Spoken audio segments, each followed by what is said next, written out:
Saya hanya ingin mengingatkan satu saja, bahwa Al-Imam An-Nawawi radhiyallahu taala anhu, saudara, yang mengarang kitab Al-Majmu' Syarhul Muhadzab, yang mengarang kitab Syarah Sahih Muslim, banyak sekali karangannya, saudara, baik dalam bidang fikih maupun bidang hadis.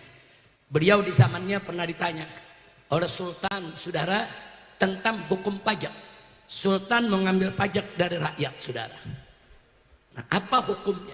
Sultan sudah minta fatwa ulama satu negeri, semua ulama setuju dengan alasan karena kebutuhan negara sedang tinggi untuk membiayai pembangunan, untuk membiayai tentara Islam di perbatasan. Yang kedua, kas negara kosong, saudara. Maka terpaksa harus mengambil pajak dari rakyat. Nah, setelah ulama semua setuju, Sultan bertanya kepada para ulama, adakah ulama lain yang perlu aku minta persetujuannya? Para ulama di kota Damaskus saat itu sepakat, ada satu yang Sultan mesti undang. Siapa dia? Nawawi. Nah, kata Sultan, apa perlu kita panggil dia? Maka para ulama mengatakan, Tuan Sultan, ulama ini berbeda dengan yang lain. Dia punya magam di tengah umat. Jadi walaupun kami sudah setuju, kalau besok ulama satu ini nggak setuju, maka umat akan ikut dia, bukan ikut kita. Nah, oleh karena itu dipanggillah Imam Nawawi ke istana, saudara. Dijemput langsung oleh pasukan. Beliau tinggal di pinggiran kota Damaskus, namanya Desa Nawa, saudara. Beliau dipanggil, hadir, duduk di depan Sultan. Setelah duduk di depan Sultan, Sultan menyampaikan, ya Aba Zakaria, ini semua ulama yang hadir di tempat ini udah setuju aku ngambil pajak dari rakyat. Nah, cuman kita membutuhkan persetujuan Anda. Akhirnya Imam Nawawi mengatakan, baik Tuan Sultan, aku akan setuju, tapi ada 3 pertanyaan dulu yang aku ingin ajukan. Kalau kau jawab dengan baik, aku setuju untuk kau ambil pajak dari rakyat. Yang pertama, untuk apa kau ambil pajak dari rakyat? Sultan menjawab, untuk pembangunan, untuk gaji para pegawai, para pejabat, untuk membiayai tentara itu di perbatasan agar negeri kita tidak diserang oleh tentara musuh, dan seterusnya. Kata Imam Nawawi, ahsanta, bagus kau punya jawaban. Sekarang yang kedua. Yang kedua, kan kita punya kas negara. Kenapa harus ambil dari pajak? Kenapa nggak ambil dari kas negara saja? Baitul Mal. Dijawab oleh Sultan, Baitul Mal kosong. Kalau Baitul Mal ada isinya, aku nggak ambil pajak. Ini Baitul Malnya kosong, nggak ada lagi kita punya dana. Kata Imam Nawawi, ahsanta, bagus kau punya jawab. Nah, sekarang yang terakhir. Yang terakhir, kenapa kas negara kosong? Sultan tersinggung. Kata Sultan, mada taksud bikalami? Kau punya maksud apa, hei Aba Zakaria? Enggak, kata Imam Nawawi, enggak, jelaskan dulu. Kenapa kas negara kosong? Dipakai untuk apa? Jelasin dulu. Marah Sultan, berdiri dari kursinya. Kurang ajar, kau punya maksud tidak baik, hei Abu Zakaria. Apa kata Imam Nawawi? Imam Nawawi kiai dibentak oleh pejabat, dia berdiri juga sudah. Imam Nawawi berdiri, hei Sultan, jangan kau pikir aku tidak tahu.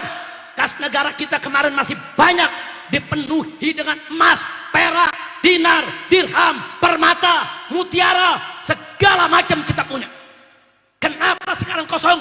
Karena kau bagi-bagi untuk istri-istrimu, untuk dayang-dayangmu, untuk putri-putrimu, untuk keluargamu, untuk pejabatmu, sehingga kas negara kosong.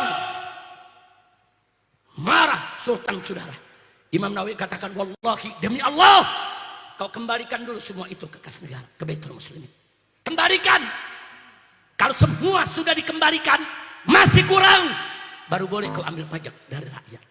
Tapi kalau tidak kau kembalikan, kas negara seenaknya digunakan. Kalau zaman sekarang dikorupsi, saudara, maka demi Allah, haram kau ambil pajak dari rakyat walaupun 1 dirham. Takbir. Ini dia, saudara, yang diundang Imam Nawawi, bukan ulama istana. Tegas ngomongnya. Yang pertama diundang ulama-ulama istana. Iya haji apa kata sultan? Saya mau tanya, Imam Nawawi tegas tidak?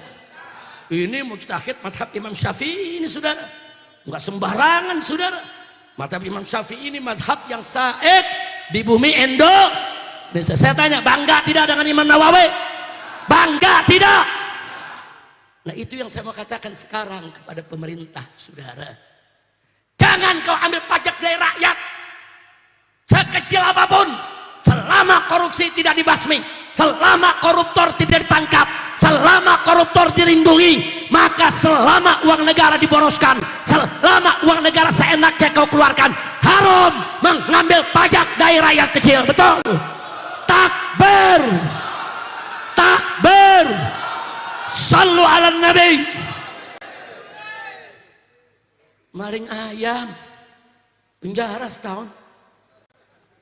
Nenek-nenek di Jawa Timur nyolong kayu sebatang 3 batang penjara setahun. Petani di Jawa Tengah mencuri semangka 1 butir 1 tahun penjara.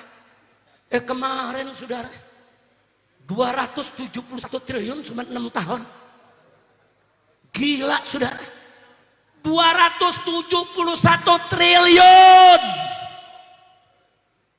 Saya mau tanya, orang Cirebon pernah lihat gak? 271 triliun. Pernah lihat gak? Sama. Ya kita orang miskin mana pernah lihat yang segitu. Tapi 271 triliun. Ini saya mau gambarkan aja nih sebelum saya tutup. Bagaimana kayaknya 271 triliun. Kalau diambil 1 miliar per hari kita makan 1 miliar. Ada orang Cirebon sehari 1 miliar? 1 miliar, ambil restoran-restorannya kita beli. 1 miliar per hari, setahun berapa hari? Dalam hitungan nasional 365 hari. Berarti setahun cuma saudara 365 miliar. Saudara, belum 1 triliun. Berarti 1 triliun 3 tahun saudara.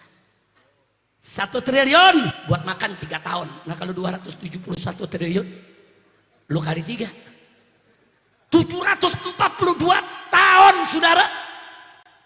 Kalau anda punya duit 271 triliun, maka berarti anda bisa makan 742 tahun, 1 harinya 1 miliar. Banyak apa dikit? Untung gak pingsan lu dengernya. Di penjara cuma 6 tahun. Iya. Saya mau tanya orang Cirebon nih, lu dikasih duit 271 triliun tapi di penjara 6 tahun, mau gak?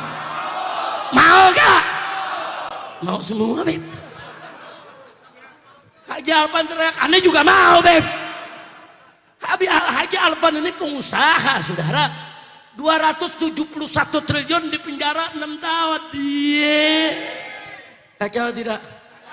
Kacau tidak? Nampaknya saya sudah sampaikan kepada Bapak Presiden terpilih Prabowo. Pak. Emang lu Prabowo?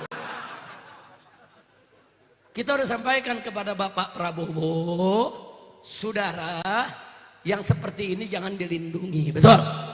Pidato Bapak Prabowo ketika diangkat saudara menjadi presiden luar biasa. Para koruptor akan kita kejar sampai Antartika. Luar biasa. Takbir. Tapi sekarang saya minta kepada Bapak, nggak usah dikejar sampai ke Antartika, kejar saja di antara kita. Karena di antara kita udah banyak koruptornya, betul? Betul. Nah sekarang saya mau tanya, kalau Bapak Prabowo tangkap semua koruptor, setuju tidak? Dukung tidak? Bela tidak?